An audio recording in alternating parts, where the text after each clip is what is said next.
Hello guys second mini ब्लॉगলৈ আপোনালোকক স্বাগতম জনাইছো। মই আজি খানা বনাম, তো যদি ভাল লাগে লাইক আৰু কমেন্ট কৰি যাব। মই আপোনালোকক দেখাই গৈছো বাৰু ভিডিঅ' জৰিয়তে চাই যাব। আৰু কিবা যি ভুল হৈছে মোক শুধৰাই দিব।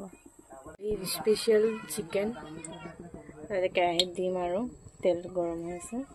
আলু পিঁয়াজ তাৰপিছত বিলাহী পেষ্ট কৰি ললোঁ। তাৰপিছত মই আপোনাৰ ভিডিঅ'ৰ জৰিয়তে চব দেখাই যাম বাৰু, চাই থাকিব। চবে চিকেনটো বনাইছোঁ, চিকেনটো ফ্ৰাই কৰিম। আপোনালোকে কেনেকৈ বনাই জনাব দেই মোক। মই মানে এনেকৈ বনাওঁ। সেইখিনি কেৰাহীত দি দিছোঁ, অকণমান ধুনীয়াকৈ হেৰি কৰিম।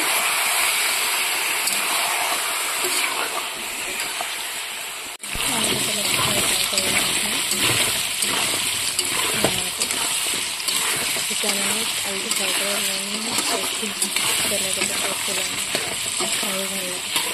দুটা ফ্ৰাই কৰি দিলোঁ ৰঙাকৈ। এটা আলু নমা দিম, নমাৰ পিছত মছলাটো পুৰা ধুনীয়াকৈ বনালোঁ। ধুনীয়াকৈ ফ্ৰাই কৰি ল'ম পুৰা ৰঙাকৈ। তাৰপিছত মছলাটো দিম, এতিয়া মছলাটো দি দিলোঁ। ধুনীয়াকৈ মছলাটো মিক্স কৰি নিছোঁ। মছলাটো মানে ধুনীয়াকৈ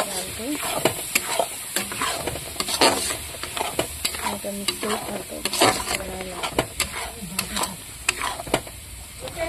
এবাৰ চাবচোন আপোনালোকে এনেকৈ ট্ৰাই কৰি বনাবচোন, কেনেকুৱালৈকে ক'ব মোক। মই কিন্তু এনেকৈয়ে বনাইছোঁ। মাংসটো দি দিলোঁ মছলা, মাংস দি দিওঁ।